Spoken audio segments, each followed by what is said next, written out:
नमस्कार, मैं शाल्वी। मंगलवार के न्यूज बुलेटिन में आपका स्वागत है। घर में भी फिट और बजेट में भी फिट। एक बोटे इझी फिट फर्निचर, कमी जागेत आणि कमी बजेट मध्ये घरात सहज बसणारे एक बोटे इझी फिट फर्निचर। आजच जवळच्या एक बोटे फर्निचर शोरूमला भेट द्या। www.ekbotefurniture.com। पटना के एक गांव में शादी का हिस्सा बने 90 से अधिक लोगों ने कोरोना वायरस के लिए सकारात्मक परीक्षण किया है। गुरुग्राम में एक सॉफ्टवेयर इंजीनियर 30 वर्षीय दूल्हे की गांठ बांधने के 2 दिन बाद मौत हो गई थी। हालांकि कोविड-19 का परीक्षण किए बिना ही उनका अंतिम संस्कार किया गया था, जबकि वे रोग सूचक थे। दूल्हे की मौत की सूचना मिलने के बाद दंपति के करीबी रिश्तेदारों का परीक्षण किया गया और ये खबर सामने आई। 3 महीने से अधिक वक्त से राज्य में सैलून व्यवसाय लॉकडाउन के कारण बुरी तरह प्रभावित हुआ था। महाराष्ट्र सरकार ने सैलून और पार्लरों को फिर से खोलने की अनुमति देने के बाद अपनी उत्थान दिखाने के लिए कोल्हापुर के एक 52 वर्षीय सैलून मालिक रामभाऊ संगपाल ने 3 महीनों से अधिक समय में अपने पहले ग्राहक के बाल काटने के लिए सोने की कैंची की एक जोड़े का उपयोग किया।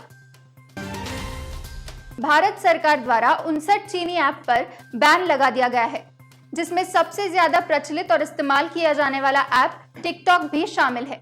टिकटॉक के बैन होने के साथ ही एक बड़ी खबर सामने आई है।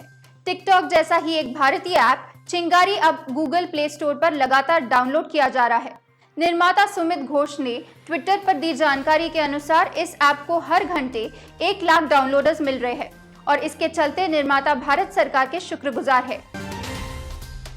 गलवान घाटी में हुई झड़पों के बाद चीनी हैकरों के साइबर हमलों ने भारत में बड़े पैमाने पर बढ़ोतरी दिखाई है। ये साइबर हमले काफी नुकसानकारक बताए गए हैं।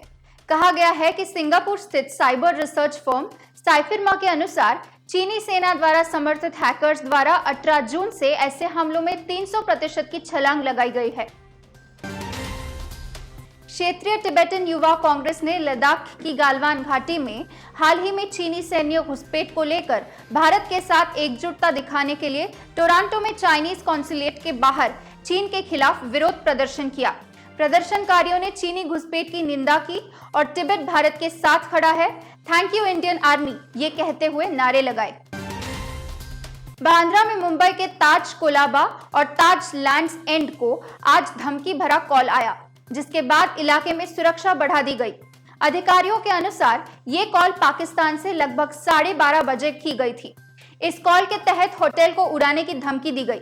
जानकारी के अनुसार कॉल प्राप्त करने वाले कर्मचारी का बयान दर्ज किया गया है। आमिर खान ने दिए एक बयान में पुष्टि की है कि उनके कुछ स्टाफ सदस्यों ने कोरोना वायरस के लिए सकारात्मक परीक्षण किया है। अभिनेता ने कहा कि इन लोगों को क्वारंटाइन कर दिया गया है। अब अभिनेता अपनी मां के परिणाम का इंतजार कर रहे हैं। पूछताछ के दौरान उन्होंने कहा, अभी मैं अपनी मां का परीक्षण करवाने उन्हें ले जा रहा हूं।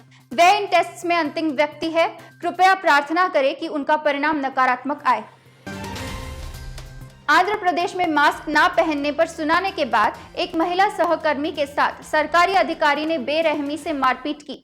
सीसीटीवी पर कैद हुई खौफनाक घटना में इस बात का खुलासा हुआ। एपी टूरिज्म होटल के दफ्तर में महिला कर्मचारी को पहले बालों से पकड़कर फर्श पर फेंकते हुए दिखाया गया और फिर कथित तौर पर लोहे की रॉड से हमला किया गया। आज पीड़िता द्वारा पुलिस में शिकायत दर्ज करने के बाद ये मामला सामने आया। केरल में हाथी के साथ हुई घटना के बाद अब तेलंगाना में एक बंदर को 3 लोगों द्वारा एक पेड़ से लटकाए जाने का पता चलता है और ऐसा कर उसे मौत के लिए छोड़ दिया गया। वन विभाग के अधिकारियों के अनुसार तेलंगाना के खम्मम जिले में अन्य बंदरों को डराने के लिए उन्होंने ये कृत्य किया। सथुपल्ली वन रेंज अधिकारी ए वेंकटेश वर्लू ने कहा, अपराधियों जिन्होंने अपना अपराध स्वीकार किया है को वाइल्ड लाइफ प्रोटेक्शन एक्ट के तहत सजा दी जाएगी। चीन में मानव महामारी क्षमता के साथ एक और वायरल तनाव ने कदम रखा है। यहाँ विशाल मानव महामारी क्षमता वाले स्वाइन फ्लू जैसा इन्फ्लुएंजा का नया तनाव हाल ही में सुअरों में खोजा गया था, जो मनुष्यों को संक्रमित करने की क्षमता रखता है। शोधकर्ताओं के अनुसार चीनी बूचड़ खानों और सुअर उद्योग के कई श्रमिकों ने हाल ही में संक्रमण के लक्षण प्रदर्शित किए। कहा गया है कि ये वायरस, जिसे शोधकर्ता G4EA H1N1 कहते हैं, तेजी से बढ़ते हुए ह्यूमन सेल्स में फैल सकता है। आज की खबरें यही समाप्त होती है। कल फिर मिलेंगे नई और ताजा खबरों के साथ। शुक्रिया।